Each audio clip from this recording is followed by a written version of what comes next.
absolutely honored to be here. Lee, thank you for the introduction. Dr. Carson, you're amazing. Senator Lankford, thank you for your leadership. I can't imagine Dr. Carson with a temper, can you? I just learned something about him. I can't even fathom that he's the most calm, beautiful soul. One of the most calm, beautiful souls I've ever been around. I had a great chance to talk to him. And I'm actually reassured. I think we're going through an amazing time right now, and we're going to come out the winners of this. But then he reassured me. So I'm like, this was great. I'm out here now. It's Friday. And how many of you realize this is the 20th Friday before the election? We got 20 more Fridays to get through. Who's ready to give it everything you got for 20 more weeks? All right. Who's ready to take the hill and never surrender? Okay, now we're talking. Me too. And we can't take that hill without God. We just can't do it. I mean, faith and freedom go together. Faith and freedom. That's why it's here somewhere. I think it's faith and freedom or faith and freedom. Without our freedom, we can't share our faith. Do we realize what's at stake right now? I'm not just talking about a presidential election. I'm not just talking about the U.S. Senate. I actually think we're going to win all of that. But if we don't stand up for the next 20 Fridays and the next 20 weeks and do everything we can, how do we share our beliefs? As Christians, we need to share the gospel. What other country can we share the gospel in? Not if we turn into China, we can't, because we have the First Amendment. And the very first part of the First Amendment is not about the free press, it's not about free speech, it's about freedom of religion. The ability to worship our God, the ability to share our faith. And that First Amendment, that Constitution is so important. That's what's at stake. And that's why we have to go out for the next 20 weeks and talk to our friends at church. Get there a little early, sit your butt down and start talking politics at church. I know you're gonna ruffle some feathers, but are you guys willing to do that? Okay. We're in a really perilous moment. And one thing I've learned, thankfully, at the ripe age of 50, I really took a shift back to God. I realized I can't do it alone. And I took a really hardcore shift back to God. Isn't God amazing? Because his plans are always so much better than ours. You probably know my story, how for 30 years I worked in the media. I was one of the fair and honest ones. And during COVID, I had a wake-up call and said, this isn't even journalism anymore. This is just full-on propaganda and half-truths. We all know that's a fancy way of saying a big old fat lie, right? It's when you don't want to admit you lied, you could say, well, I gave you just a half-truth, but it's really a lie. And when I realized the half-truths were what we were putting out, that was dividing our country, dividing my community, pushing fear into people's lives, pushing isolation from our relatives, I realized I don't want any part of that. And I walked away from my career. I walked away from a 7-figure contract. That was not an easy thing to do. But I knew that once I realized what I was doing was not right, it was immoral, if I continued to do that, that made me immoral. And I didn't want to be immoral, because I'll tell you what mattered more than a paycheck was the meeting I'm going to have someday with this guy. I want that one to go well. Just like Dr. Carson, I'm not so worried about being called names down here. I want to get a big old welcome and a hug when I go up to heaven. That's what I want. And so I walked away, but I'll never forget, just before, once you walk away from the job and tell your boss, take this job and shove it, you don't really get to go back and go, I was just kidding, April Fools. April Fools, I didn't mean it. So there was a little moment of fear because I wasn't walking away from a small paycheck. I was walking away from a big paycheck where I never worried about anything. And I remember right before I made that step, I was praying at my desk in my office, and I said, God, I'm a little nervous that what if I regret this 3-4 months down the road, 6 months down the road? If a year from now I go, oh my gosh, how stupid was I? That was stupid. And I said, give me some answers. I need some calm right now. And at that time I grabbed my Bible. And you may have heard this if you read my book. I literally opened the Bible. I didn't know where I was opening it. I just opened it down. I dropped my finger down. 1 Timothy chapter 6, verse 7. You bring nothing into this world, and it is for certain you take nothing out. Can you believe that is the answer God gave me? I said, got it, loud and clear, I'm out. And I tell you this story because I know the next 5 months, actually we're 4.5 months out from the election. It's going to be dicey. It's going to be scary. There's going to be sacrifice we have to make. We're going to have to make decisions that we know are the right decision, but they're not the easy decision. And I just want you to know, look what God had planned for me. I thought I was going to go just live a quiet life, get out of the public eye. I'd been in the public eye for 30 years, and I was actually kind of looking forward to having a quiet life. And God said, no, I've got a few things I have planned for you before that quiet life. I'm going to throw you into the middle of politics. You're going to end up in the middle of the political world. You're going to help lead a movement in Arizona. You're going to fight for election integrity. You're going to be called every name in the book. The media is going to hate you. The media is going to write 100% negative coverage of you. You're going to become friends with a guy named President Donald J. Trump. You're going to run for office. You're going to run for another office. And you're going to actually win. And I really believe we are. Now, I want to tell you that not everything goes smoothly when even when, and I think sometimes we pray for what we want. How many of you are a little bit guilty of that, even though we're Christians? Sometimes we pray for what we want, and we're hoping it's also God wants. Boy, I've learned, I've stopped doing that, because you know what I was doing? I was praying God for, I was saying, I need strength, God, please give me strength. Well, God is amazing. He does give you what you ask for. And how do you get strength? By difficult circumstances to strengthen you up. And then I realized I keep praying for strength, so I keep getting difficult circumstances. So I finally said, God, I'm strong enough, because I am really strong. You know what I want the next 5 months? Because I know I'm going to use all that strength that God gave me. What I want in the next 5 months is to never lose the joy of being a child of God. I don't want to lose that. Don't let what's evil in this world take our joy away. That's what bugs the evil more than anything. Satan hates it when we're happy. He hates it when we're happy. So now I'm praying that I can find joy in everything and find the blessings. We see some blessings, and there's so many blessings that we're not seeing right now. And so I want to make sure that we're seeing all of the blessings that are out there. Then I thought of one thing this morning. I only have 2 minutes left. I hope I can do this. David and Goliath really hit me this morning. You know, the Israelites were fighting for 40 days, and this giant Goliath was harassing them for 40 days. They were dressed for battle, but they really weren't fighting. They were afraid. They were filled with fear. And it took a guy named David. He was just basically a shepherd. He was delivering groceries when he saw this giant. And he realized that the Israelites were not really fighting. They were dressed for the fight. They were talking the big game. They were saying everything they needed to say, just like we are right now. You get a lot of people who say they're going to do this, and we're fighting, and we're going to, but they're not doing anything. And he came in, and with a stone, became the hero. And he brought down Goliath and really changed the course of history. So sometimes it's one simple act that can change the course of history, but not if you're not involved. So I'm asking you, with my 45 seconds left, who's willing to get involved in a bigger way than you are right now? Right? Okay. That sounded like a Monday morning, I'm willing to get involved. That sounded Monday morning-ish to me. Think about how strong we are individually. God made us strong. We are created in His vision. We're God's children. Think how much stronger we are when we're together. When one person stands up, a David stands up and throws a rock and brings down a giant, it encourages another David to stand up and another person to stand up. And next thing you know, another person is standing up doing something courageous. And when we stand up as Americans and link arms, nothing can stop us. I'm going to end with this. There's some division in the Republican Party. Are we willing to work through that and bring our fellow brothers and sisters who are also Republican together into the fold? I am. I want to unify.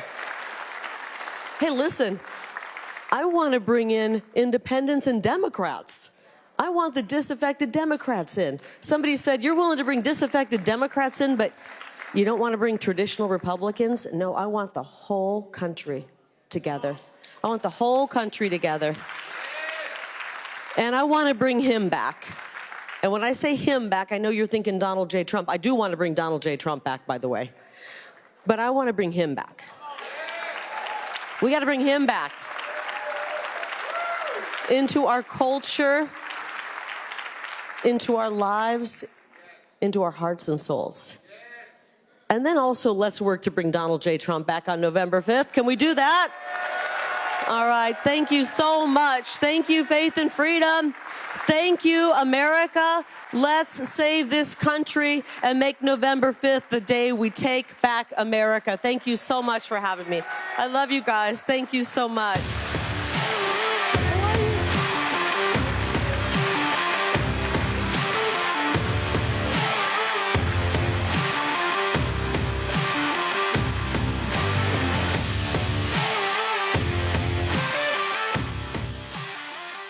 I turned 90 in September, and I feel as if I'm just hitting my stride. I've called this book How Conservatives Can Outlive Liberals, and although that's a bit, when we lean on our conservative values, they can serve our health. My approach to health and fitness has always been to gather as much knowledge as possible, and then to use my common sense in applying it. To all my common sense readers, conservatives and liberals alike, may you find that the best is ahead and that you are blessed with the health to pursue it. Ladies and gentlemen, please welcome back Timothy Head.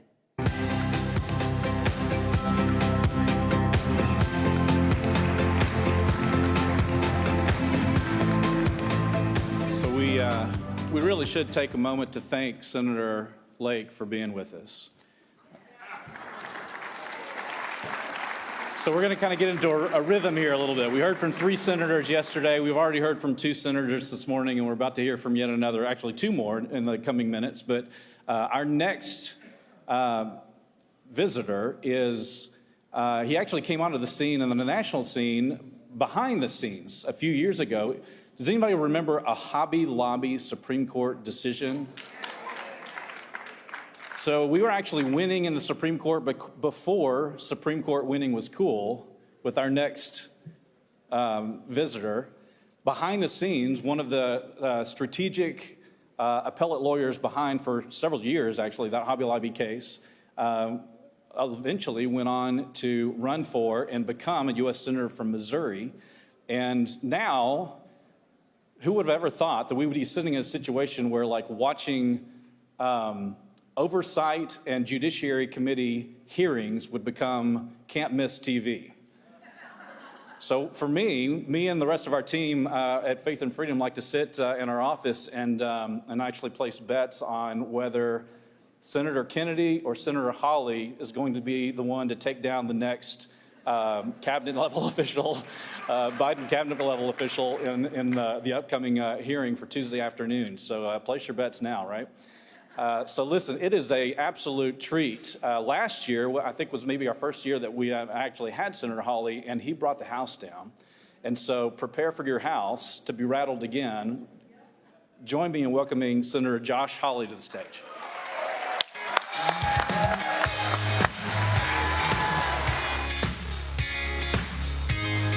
So much. Thank you so much. Thank you. Boy, it's great to see you. Are you excited to be here? Do you love America? Do you believe that God has a plan for America? Do you believe that God's plan isn't finished for America? Do you believe that this is the year that we have the opportunity to stand up for the foundational principles this country was built on? Man, I do too, and I just know this is such a critical time. I can't tell you how happy I am to be with you here today. You know, I wanted to, if it's all right with you, I wanted to just preach to you for just a second. Is that okay? I've got my Bible right here. I don't know if you've gotten time to do your morning devotion yet, but if not, here we go.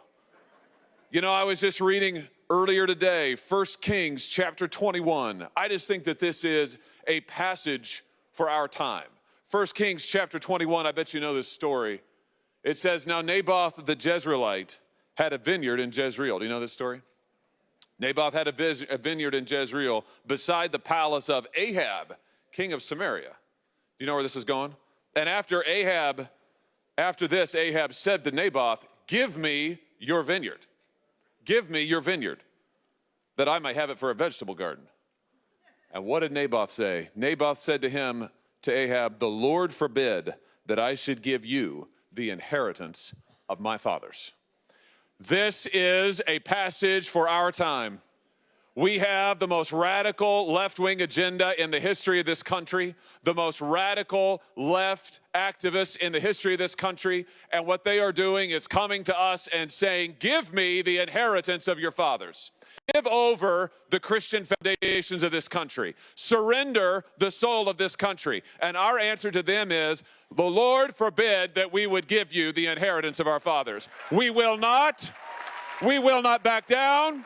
We will fight for this country, and we will win. Everywhere you look, this country is in chaos, is it not? Look at our southern border. That border is wide open. Every sovereign country in the history of the world has had a border that is enforceable, that says who belongs to the country, who believes in the country, who loves the country, and who does not. But our border is wide open, and what's happening? People are pouring across it. Just yesterday morning in the state of Missouri, Missouri Highway Patrol arrested 5 illegal migrants who had kidnapped a young girl from the state of Indiana, taken her across state lines. It was 2 in the morning, 2:54 a.m., that a Missouri highway patrolman pulled over these 5 migrants and rescued that girl. And that is happening everywhere across this country. Yeah, thank them for that. They deserve our thanks. Drugs are pouring into my state. Every school in my state, you can go and buy illegal drugs. Where are they coming from? Across the southern border. Stabbings, murders, Lake and Riley. It's all too common. It's all too typical. And it is all because of Joe Biden and the radical left agenda. And listen, you and I both know why the border's open. The border is wide open because they want to tear down America. They want to change this country. That's what they're trying to do. Boy, and that's just the beginning of it. You talk about chaos. You talk about a radical agenda. You talk about them coming for our heritage. Look what they are doing with the abuse of our legal system. We've got the best legal system, the proudest system of law and order in the world, in the history of the world. And now, what are they doing? Did you see the news yesterday from the state of Texas, where the Department of Justice, our Department of Justice, funded with your taxpayer money, just indicted a Texas doctor who had the courage to stand up and say that a Texas so-called children's hospital was performing illegal gender sterilization surgeries. Did you see this? This brave whistleblower, he's a doctor, he found out that this hospital, in violation of state law, was performing sterilization surgeries on children. He brought this information to the public. He brought the truth forward, and the Biden Justice Department doesn't reward him. They don't thank him. They don't honor him. They indict him. They're going to try to put him into jail. Ladies and gentlemen, I have to tell you, if this is allowed to stand, the United States of America will not stand. This will be the end of our country. And I would just say this to the Attorney General of the United States, Merrick Garland, to the FBI Director, Christopher Wray: preserve all of your documents. Preserve all of your decision papers, because what has happened to this man is going to happen to you. We are coming for you. We're going to hold hearings. We're going to put you under oath. We're going to find out who did this. And we're going to turn it around. I tell you what, Republicans are going to take back the Senate come this fall. And when we do, there's going to be accountability. We will not allow this abuse to go forward any longer. Not any longer. And I just want to tell you, whether we're talking about the border or whether we're talking about what's going on with our children and our schools, and we could go on and on, behind all of it is a radical anti-faith agenda. Isn't that true? I mean, that's what really motivates all of this. This is the heritage that they are coming for, that the left is coming for. You think about what this administration has done. They have sent FBI SWAT teams to the homes of pro-life demonstrators.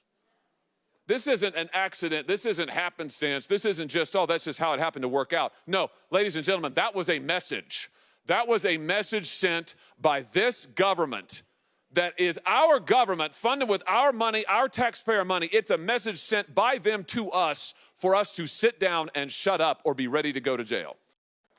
They sent an FBI SWAT team to the home of this demonstrator, this good Christian man and his family. He had, I think, 7, 8 kids in Pennsylvania. You remember this story? It is in the early morning hours. The FBI arrives. You would have thought that this guy was Osama bin Laden. And while Joe Biden is allowing terrorists to run rampant overseas, while Joe Biden is allowing our missionaries to be killed in cold blood in Haiti, while Joe Biden is putting this country at greater risk than we have been in any of our lifetimes, he's sending SWAT teams to the homes of pro-life Christians. Because what? In his eyes, we're the threat.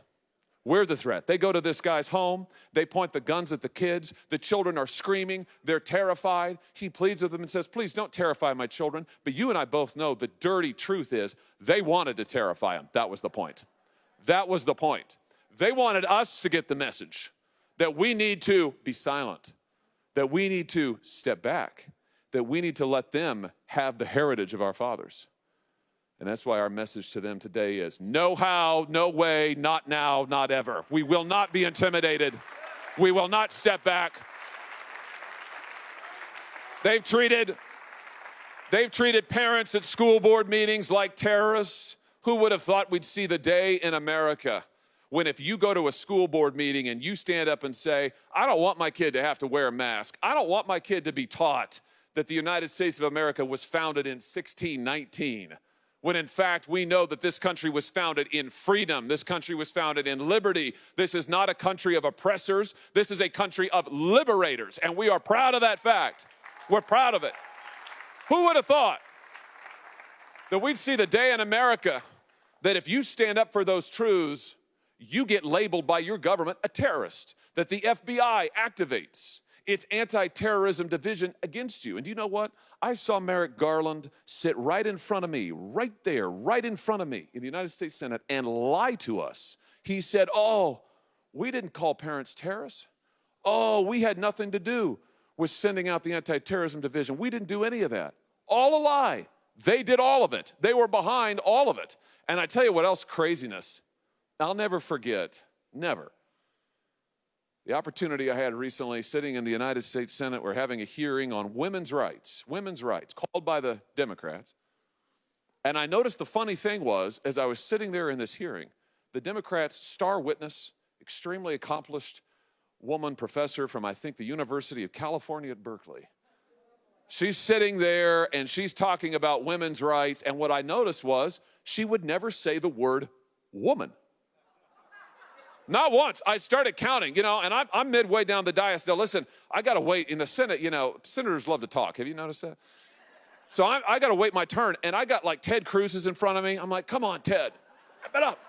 Come on, Ted. So I'm waiting my turn, and I'm keeping a tally. What she said was, she kept using this phrase, persons with the capacity for pregnancy. No, I'm not making this up. Persons with a capacity for pregnancy. So I wrote that down on my pad, and I started keeping a tally, how many times she said that. And underneath it, I wrote the word woman, and I started keeping a tally. And it finally got to my turn, and I looked at my pad, and she'd said woman 0 times. And she said persons with the capacity for pregnancy like 15 times. So I asked her. I said, Professor, very smart person. I said, Professor, I see that you keep using this phrase. And I read it, people with a capacity for pregnancy. Now, I said, just help me understand. By that, do you mean woman? She said to me, she drew herself up to her full professorial height, You ever been in trouble at school? It took me back. I was like, well, I'm in trouble now. She drew herself up. She leaned into her microphone and she said, Senator Hawley, I'd just like to point out the transphobic nature of your questions. Watch the video. I said, really? Because I'm asking if women can get pregnant? That's now transphobic? And she said, let me ask you a question. I said, sure, go ahead. She said, do you believe that men can get pregnant?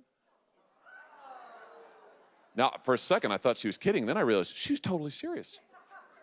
So I said, no, I don't. And she said, see, you're transphobic. And I wanted to say, see, you're insane. This is crazy. It's crazy.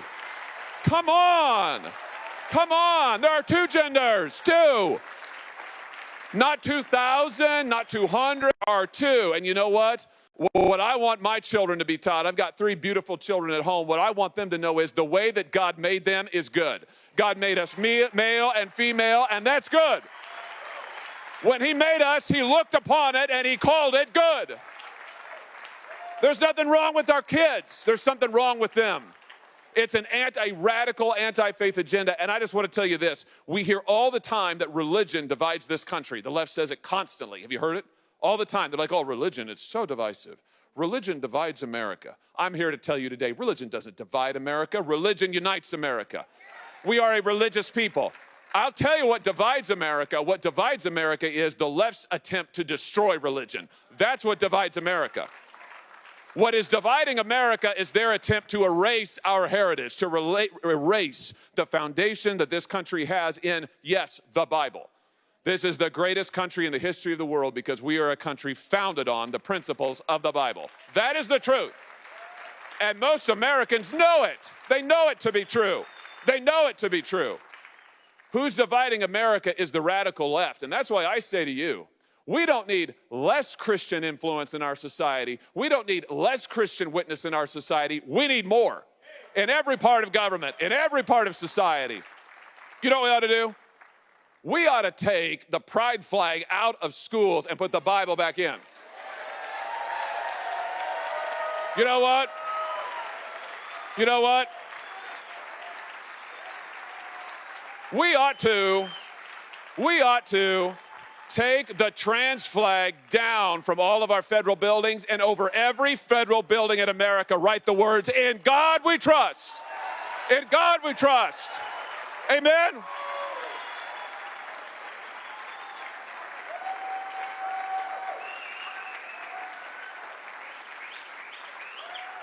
It's our national motto. It's our national motto. Our national motto, in God we trust. You know, when President Eisenhower officially designated that as our national motto, do you know what he said? Back in the 1950s, 52, I think. He said, this motto will express the sense that we have, that we are a unique nation, called by God for a unique purpose. It's time that we reclaim that we were not ashamed of it anymore, that we were not quiet about it anymore. Let's proclaim it boldly. I tell you what else. We need more Christians in business and in the C-suite. We need more Christian CEOs. Don't you agree?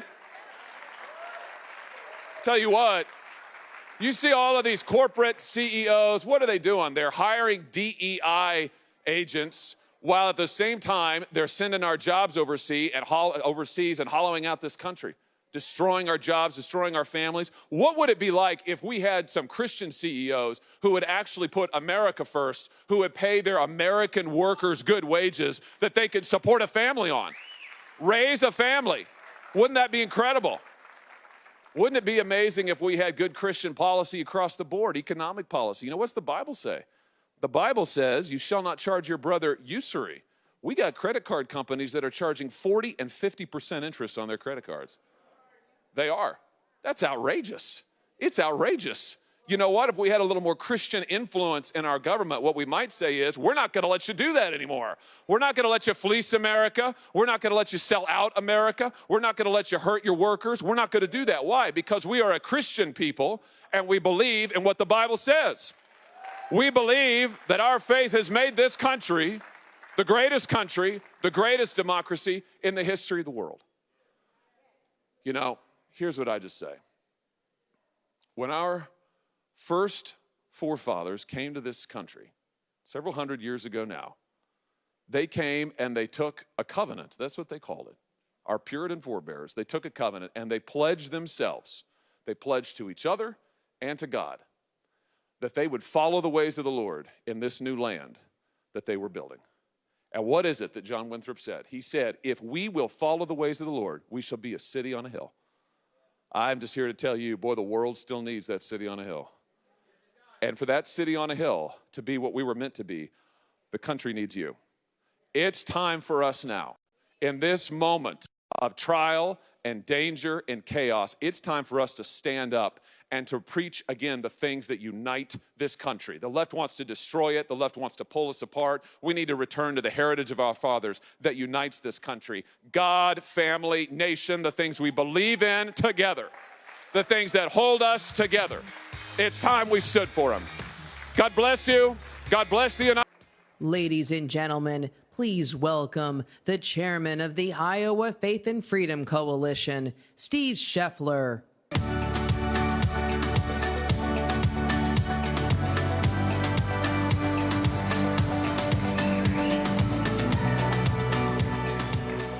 Good morning. I'm honored to introduce the great senator from Iowa, my senator, Joni Ernst. Joni has dedicated her life to her state and her country, having served in the military for over 23 years and now serving in the United States Senate. In November of 2014, after her service in the Army Reserves and the Iowa National Guard, and then in state government, Joni was elected as the first woman to serve in federal elected office from the great state of Iowa, and also became the first female combat veteran elected to serve in the United States Senate. In Washington, Joni serves on 3 Senate committees: Armed Services, Agriculture, Nutrition and Forestry, and Small Business and Entrepreneurship. She also serves as the chairman of the Senate Republican Policy Committee. As a mother, a soldier, and a leader, Joni stands up for Iowa farmers, families, small businesses, and holds Washington accountable, ensures a strong national defense, supports her fellow veterans. And by the way, she is a huge champion of the pro-life movement. So without further ado, my great senator, we love to death, Senator Joni Ernst.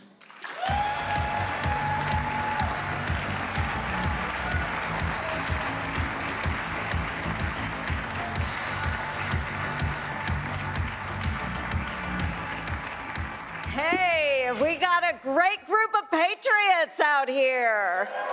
Thank you. And today I'm choosing to carry my University of Iowa folder. Who loves Caitlin Clark? Yeah. Thank you. So she is a great product of the state of Iowa. We are so proud of that young woman carrying herself with faith and with dignity in everything that she does. So again, it is great to be with you here at Faith and Freedom. And who out there thinks that we are living in a vastly different America than the one we grew up in? Yes, because I know that this is a very different nation. It is different than the nation that I fought for our country. What we see across the United States, anti-Semitism is raging across our college campuses and through communities. And we have folks that are literally out there chanting, "Death to America." Never did I ever think we would see that on our own shores. We have hardworking folks out there that can barely keep their gas tank filled. They have trouble putting groceries onto the table.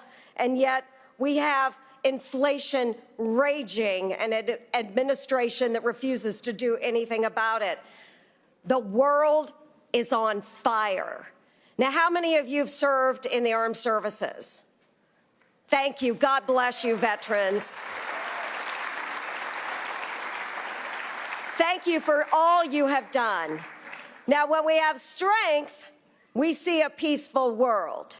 But right now, we have an absence of leadership in the White House. We have a feeble-minded and weak-kneed commander-in-chief that has allowed this world to fall apart. We need a replacement, don't we? So, okay, if you haven't noticed, and I'm sure you have, but the Democrats have absolutely nothing to run on in this election season, right? So what they're doing, they're resorting to fear-mongering as we're moving forward, and they are fear-mongering about Republicans and what we'll do if we're in charge of the Senate or we take back the White House. Throughout the summer, what we've seen Chuck Schumer do, you all know Chuck Schumer, right? Yeah, I laugh too. Chuck Schumer is putting up a bunch of show votes in the Senate. And again, tying on to that fear-mongering, he's saying that Republicans are radicals. Radical when it comes to life. Radical when it comes to our conservative movement. But you know what? And I know you feel this way. Republicans aren't going to fall for it. We're not the ones that are radical. The radicals are the ones on the far left. They are the ones that believe in abortion up to the point of birth. That's radical. That's what we should be talking about. We will all stand together and support life. And I know this is a crowd that is going to do that. So, folks, I have always been unashamed of my adamant support for life. And I know that we are going to carry that through this election cycle. Democrats are the radicals. We are going to support the unborn. The Democrats are the ones that will allow those babies to be killed. And the left wants you to use your hard-earned tax dollars to fund the nation's largest abortion provider, Planned Parenthood. That's their goal. Senate Democrats want to get rid of longstanding conscious freedom protections that our health care providers use when they are maintaining their religious and moral beliefs while practicing medicine. They want to strike that. They want to force our doctors to perform abortions. They want our nurses to perform abortions, even when their own religious beliefs don't allow that. Well, folks, the Senate Majority Leader, who I hope is soon to be the Minority Leader, he has come a long way on this issue. So many of them have. Those that used to support life, or at least used to be a little less radical, now they have gone all the way, and they have taken it way too far. The left's views are so out of step with everyday Americans, and they know it, hence the fear-mongering. And they are going to stay on this through the elections cycle, but folks, don't listen to their lies. Just keep fighting for life, and for heaven's sakes, do it with pride. Don't allow them to shame us, because we are not the ones with shame, folks. They are. So, as a mom and as a pretty new grandma, I have a beautiful grandson. He'll be 5 months old here in the next few days. I will continue to support life. I will proudly support life, and I will proudly support the policies that equip our women with taking care of their families. And that's what we as Republicans should do. Support life and support these wonderful mothers on their journey of raising their children.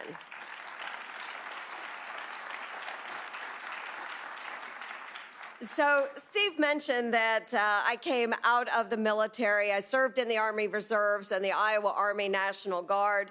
And in our U.S. Army, it is a great organization that strengthened me, it developed me.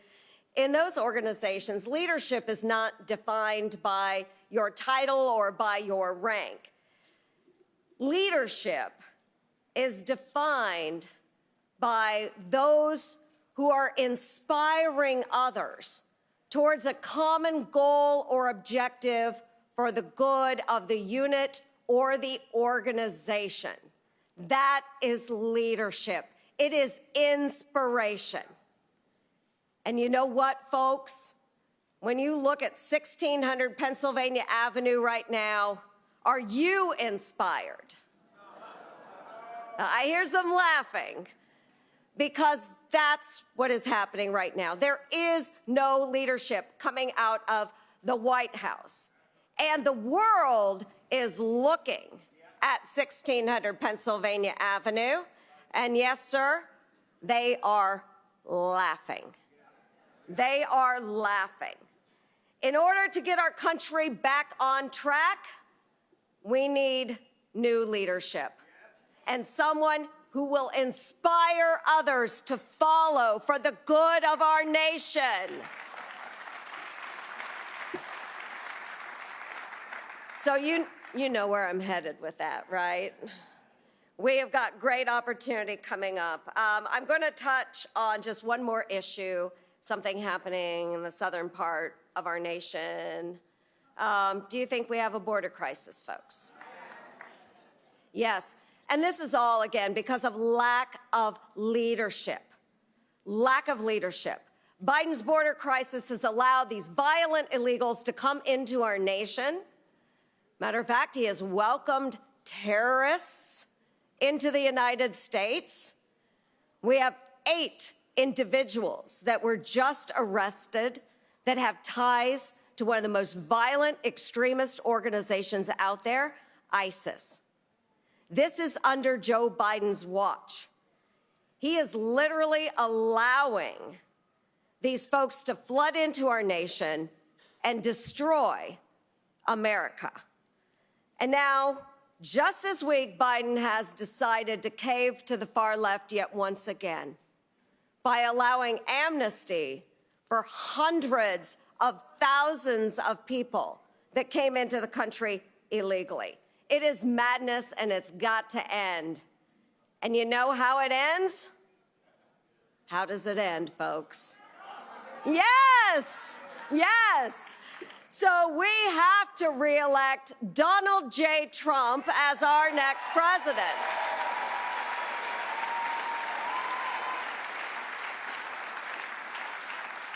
The only way our madness will stop here in the United States is if we re-elect Donald J. Trump and we are supporting Republicans up and down the ticket, okay?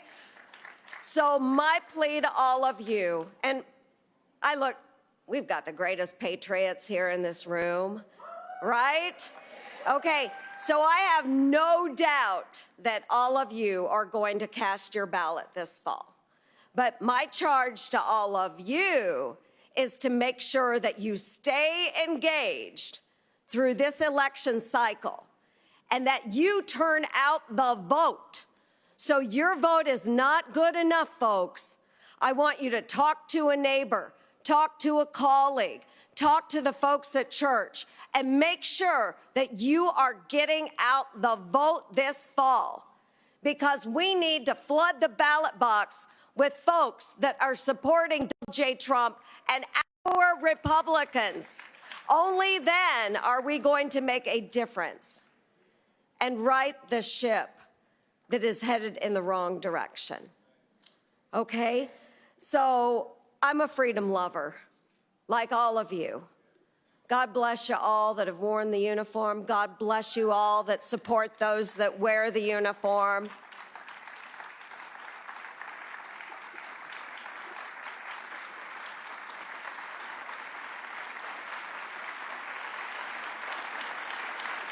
Thank you.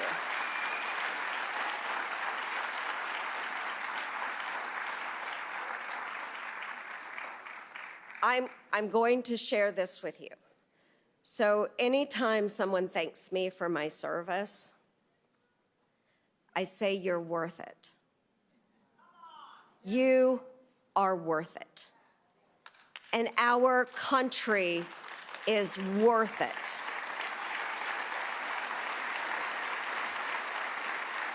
And so, if we wish to continue on with a nation that is deserving of the blood and sacrifice laid down for our freedoms and our values, we have to have the leadership that will keep us a true and faithful nation. We all must engage in this fight for liberty, in this fight for freedom. You all are a part of that. So I thank you all for being here, for being true patriots and engaging with me on this fight for our beautiful nation. So God bless you all. Thank you for engaging. God bless our great United States of America. Thank you all so much. Thank you.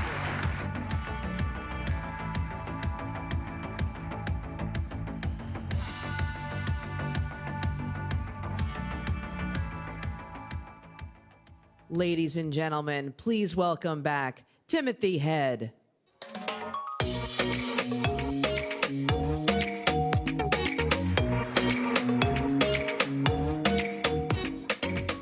This one is a little bit of a curveball. Instead of the United States Senate, we actually have a gentleman that's going to be with us who actually spent a number of years working in the Senate as a general counsel and various legal capacities around the U.S. Senate, but is actually the last Attorney General of the state of Kentucky.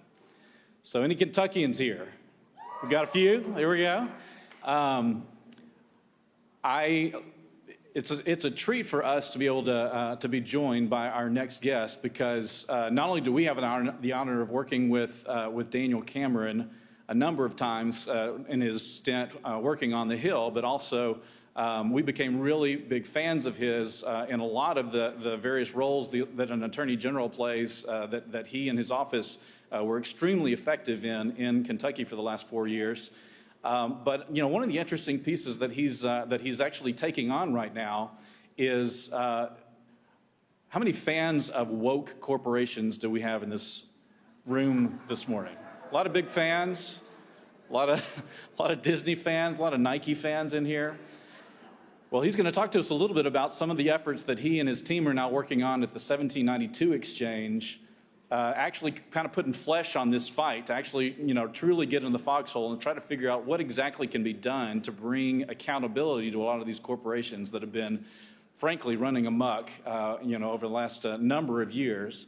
But I also have to say, on a personal level, an extremely, just a genuine good guy, a great father, a great husband, and a great friend to Faith and Freedom Coalition. Would you join me in welcoming Daniel Cameron?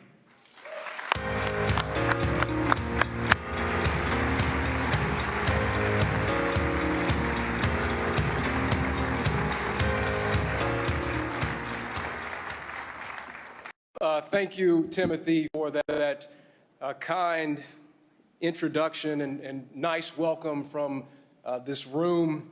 I bring greetings from the great Commonwealth of Kentucky, where we love God, basketball, and bourbon, not always in that order. And it is an honor to be here, to be standing on this stage, especially given some of the speakers we've already heard from and some that you will hear from later, including President Donald J. Trump.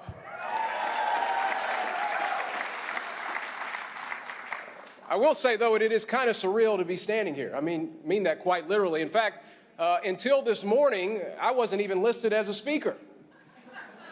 So you can imagine the trepidation walking up here, not knowing if I'm really supposed to be on this stage. But I'm a lot more confident at this juncture. Let me just start by offering a word of thanks to a tremendous and fearless leader in Ralph Reed and the many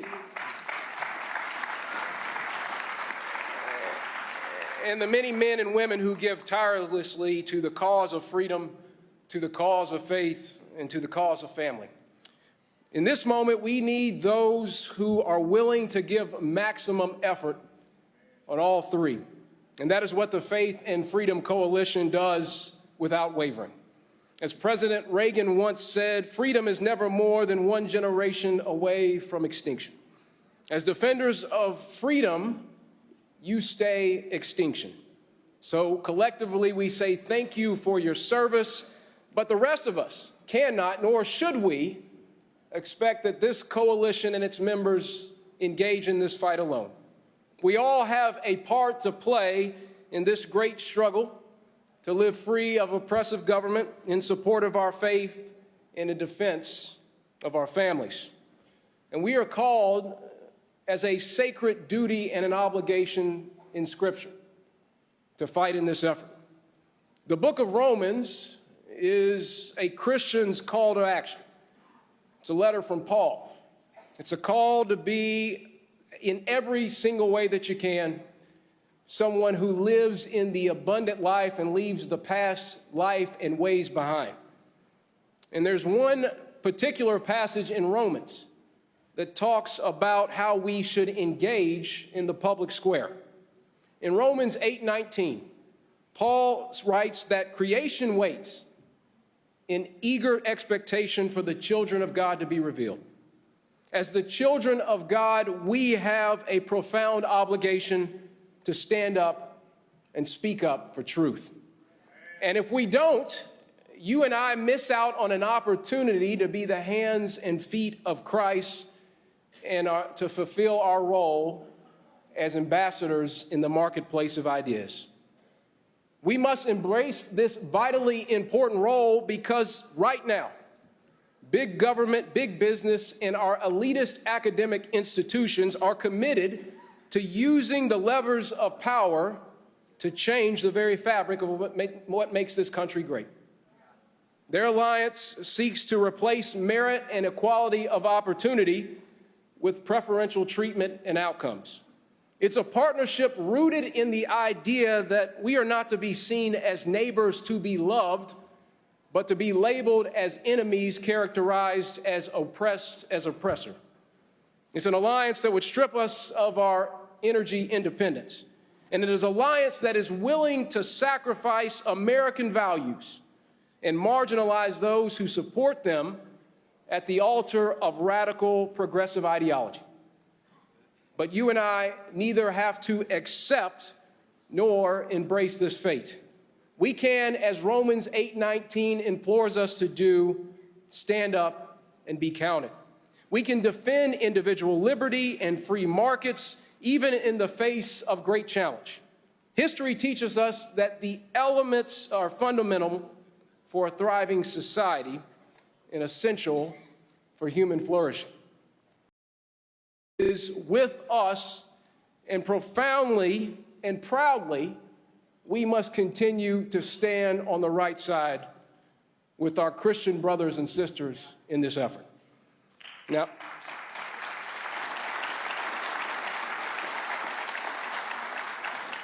I proudly supported these causes as the 51st Attorney General of Kentucky, holding big businesses accountable when they push too many opioids into our state, fighting for Kentuckians' First Amendment rights when our governor tried to shut down our churches, and standing up for the disenfranchised or the voiceless when it came to human trafficking and protecting the unborn.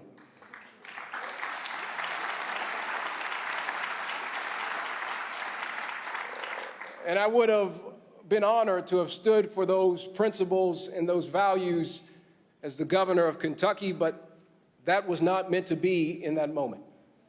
And the sting of defeat is real, but it does not have to be final. Like so many examples in Scripture, we are instructed to fight the good fight, to finish the race, and to keep the faith as long as we live.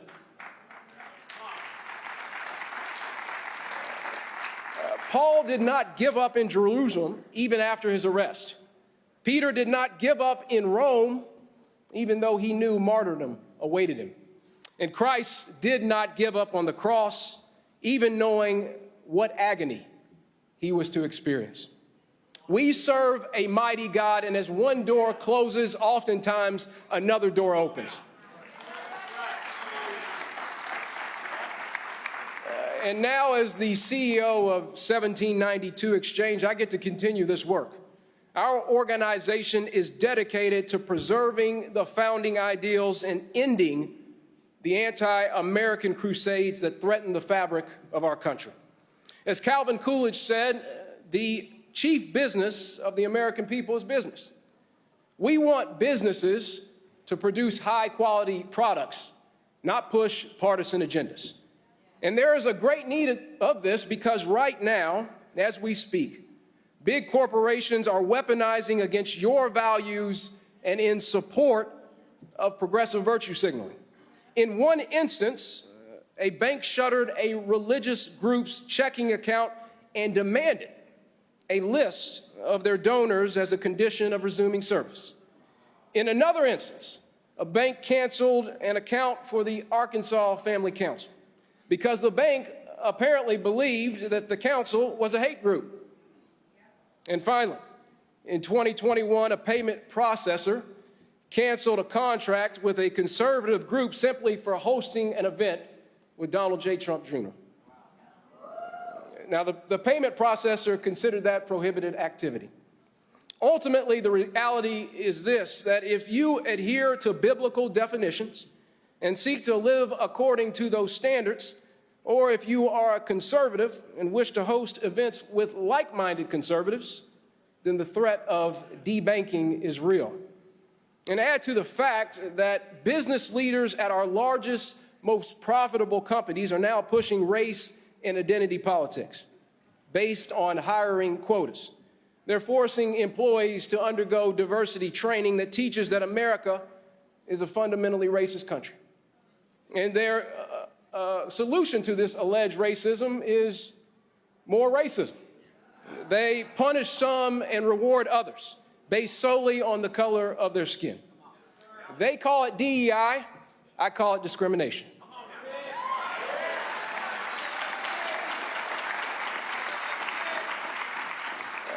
Now hear this. I want everybody in this room and every corporate board member to understand this. America is not a racist country. I am evidence that it is not. I'm the first black American independently elected to statewide office in Kentucky's history.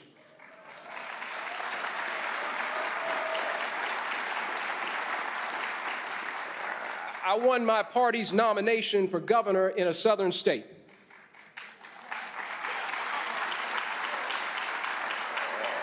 And I am a living testament to the fact that people do not care about your skin color, they care about your values.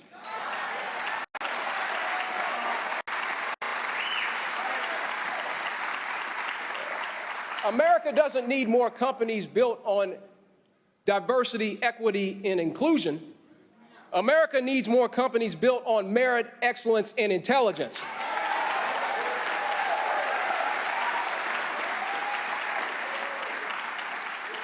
Flawed and misguided social engineering will not lead us to economic prosperity. And the agenda of the progressive left should not be able to decide whether a profitable coal mine in Kentucky receives working capital or whether a promising Israeli defense startup receives seed money. 1792 exchange, we seek to end the progressive left's monopoly on decision-making in business. We aim to educate the public and to drive corporations and money managers back to neutral and divisive social issues. Our businesses should not and must not be outlets for government or social influence. They should stick to producing the best products and offering the best services.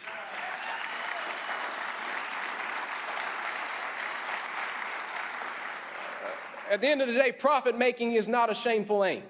At least not when it's growing the pensions of teachers, firefighters, and police officers, so they can enjoy a retirement that is equal to their sacrifice.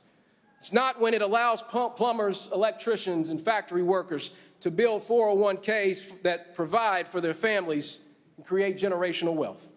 Americans deserve better than seeing their working years sacrificed for someone else's social cause. So where does all this leave us? We are gathered here at a great moment of change in our country. America will remain a bastion of freedom and free markets, a shining city on a hill, only so long as the men and women of God stand up for what is right. Without you, without the passionate pursuit of a higher calling, we risk the extinction of this great Republican experiment. So I challenge you to step forward, act on your faith, embrace the calling of Romans 8:19 as children of God. Join the struggle for the future of the American dream. May God bless you and God bless America. Thank you.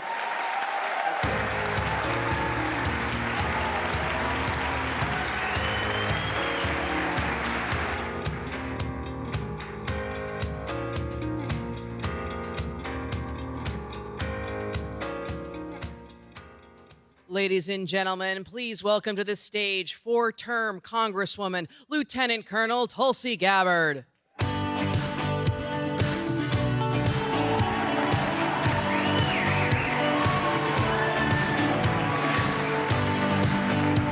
morning. Aloha. Aloha. Got somebody from Hawaii right here. Thank you so much. It's wonderful to be here with you here in our nation's capital at such a pivotal time. We truly live in the greatest country in the world because of the founding principles upon which our country was created.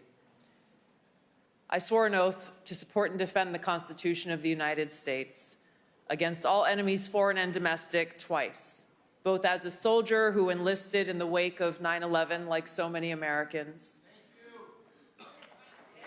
as well as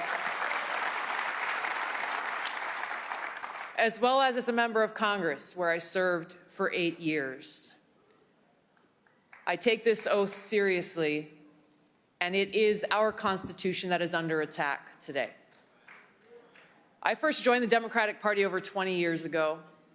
I was 21 years old, and what I saw back then was a party that still stood for free speech. That was a big open tent party that welcomed people with different ideas, different backgrounds, different religions, that stood up for civil liberties, that fought for everyday Americans. It was a party of the little guy. Fast forward to where we are today, that party is completely unrecognizable. I left the Democratic Party because it is led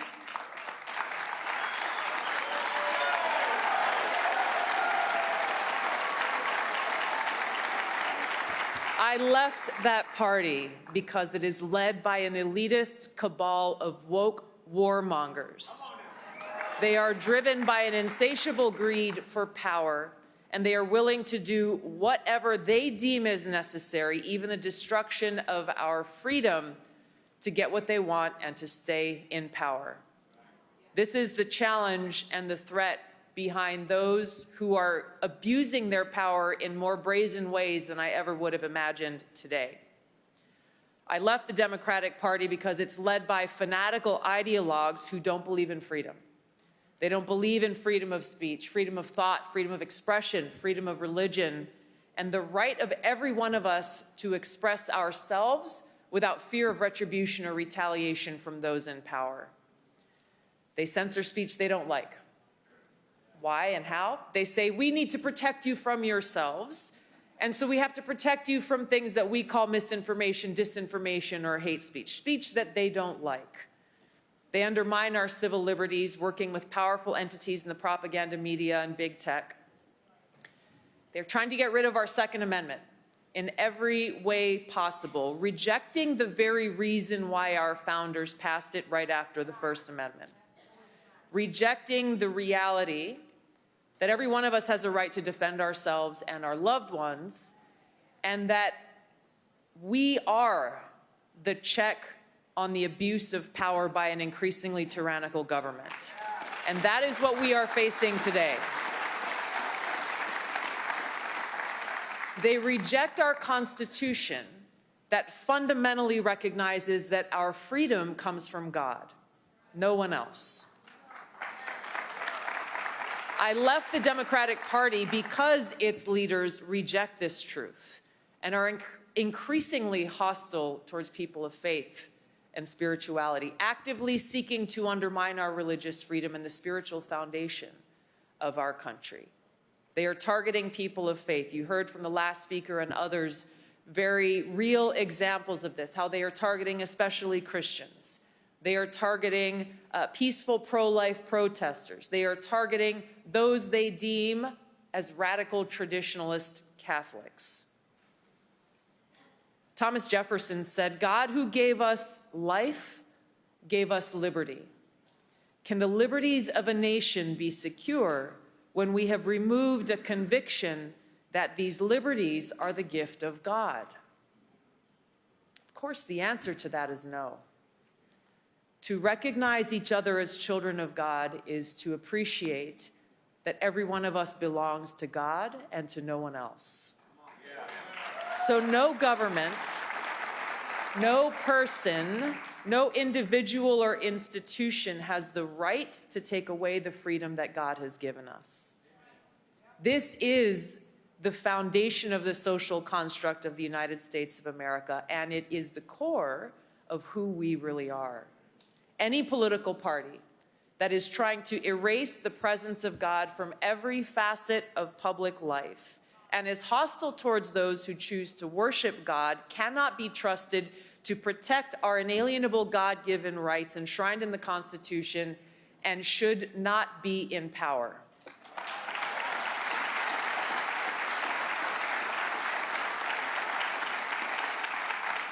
These are just a few of the reasons why I left the Democratic Party and why many people across this country are doing the same. They recognize the great challenges that we face as a country. They recognize how powerful the forces of darkness are. They recognize how the Biden-Harris administration and their allies are taking unprecedented action to destroy our democracy, to undermine the rule of law, by politicizing the justice system to go after their political opponents. Foremost among them, former President Donald Trump. What is the effect of this? The effect of this is essentially they are stealing our democracy. They're taking away our right, our fundamental right in this free country to make our own decision for ourselves, who we want to be our next president and commander-in-chief. This is not what happens in a democratic republic. This is what happens in a banana republic. And just as we see in these banana republics around the world, in dictatorships in other parts of the world, there are very real consequences to these actions. It creates this culture of fear amongst the people. Fear of political retribution, retaliation. Fear that those in positions of great power and authority will use their power against anyone who dares to challenge their authority. You may remember President Biden gave a speech a couple of years ago in Philadelphia where he placed a target on the backs of tens of millions of Americans who happened to not vote for him, when he said MAGA Republicans are the most extreme domestic threat to our democracy. You hear this refrain over and over. You hear the pundits on mainstream propaganda TV. You hear people in the White House, these MAGA Republicans. They say this term over and over. Who are the MAGA Republicans they speak of? I see a lot of hands going up here. I have the opportunity to travel across the country and speak to amazing, great Americans who love our country and cherish peace and freedom. And I meet a lot of these people they call MAGA Republicans. They are the moms for liberty who were standing up for their children in small towns and big cities across the country. They are those who are proud to salute our flag and express our love for our country. They are those who stand up and defend our right to free speech, who defend our right to bear arms. It is those who have the audacity to say, as a nation, we must have secure borders. It is those who say, in no uncertain terms, there is such a thing as a woman. Let me hear the ladies out there. And there is no greater expression of hatred and hostility towards women than what they are doing in trying to erase us as an entire category of people. Who are these MAGA Republicans? They are those who stand up for the most vulnerable amongst us. They are those who say, no, we will not allow you to sexualize and violate our children in schools. They are those who are saying, you must stop tearing us apart, fomenting racism and hate by racializing everything, betraying Dr. Martin Luther King Jr.'s dream for us.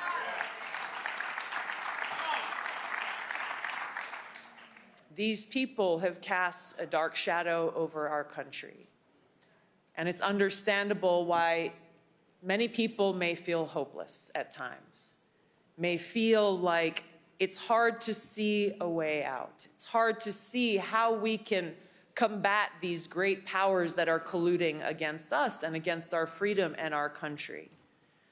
It's understandable why at times we may be afraid to stand up and speak the truth, to stand up for that which we know is right, and to stand up and speak out against that which we know is wrong, afraid to be labeled as a bigot or a racist or any of the other terms that they use to try to smear those who challenge their power. In those moments, when we are confronted with that doubt or that fear, it's important that we ask ourselves, what are we really afraid of? Who are we trying to please? Are we here to serve and please God, our eternal well-wisher, our best friend? Or do we have some other master, someone other than God that we are trying to please, that we are concerned about displeasing? We cannot be a servant of two masters. So the choice is ours. What is our purpose? Who are we in this world to serve? Who are we dedicating our lives to? I'm so grateful to have experienced from a young age that I was happiest when I was doing my best to serve God in whatever way that I could. To experience in times of great hardship and in times of joy, in times of peace here at home or in times of war in battlefields in the Middle East or in Africa, that when I choose God and rest in his eternal love, I find peace. I find comfort. Finding comfort in God's love when he tells us, don't be afraid, I am with you. It is in him where we find strength to speak the truth, and strength rooted in love, not hate. Strength to stand up for what is right and to treat others, whether we agree or disagree with them, with love and respect. Because there's nothing more powerful than love.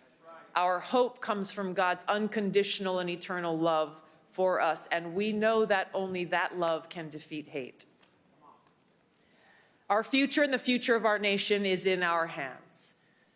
And we, the people, we, the American people, have a no-fail mission. Our founders were talking to us when they said, we the people. They were talking to us when they spoke of a self-governed nation.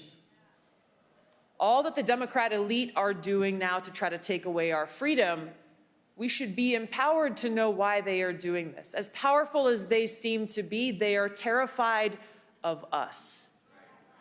Because they know that a free people in a free society exercising our freedom and fulfilling our responsibility as Americans is the greatest threat to their power. We are only powerful if we use it. We have a huge election standing before us on November 5th. This is a pivotal moment where if we do not complete this no-fail mission and throw out of office the Biden-Harris administration and those who choose power over freedom,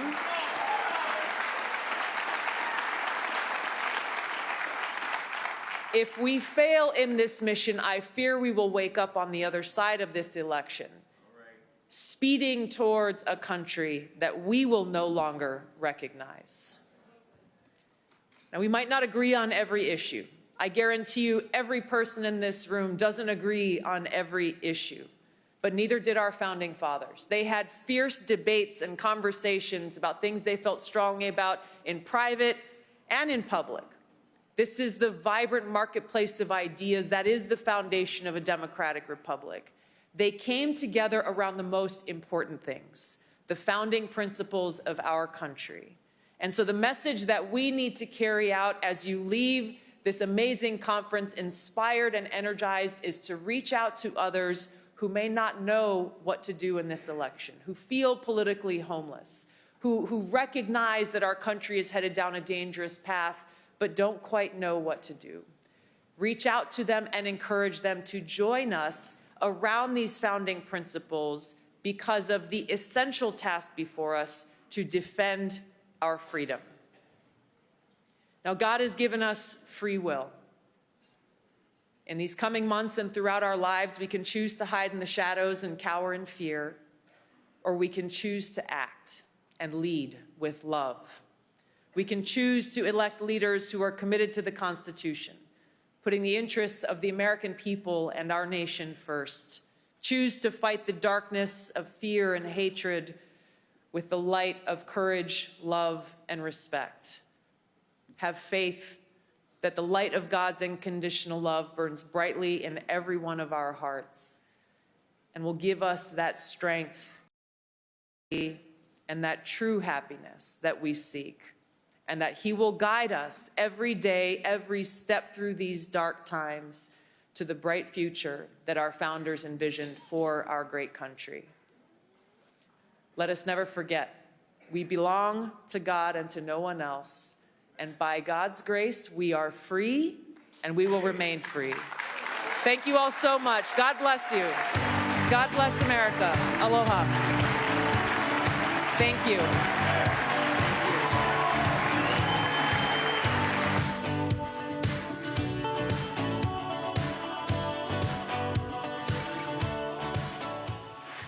Ladies and gentlemen, please welcome the Executive Director of the North Carolina Faith and Freedom Coalition, Jason Williams.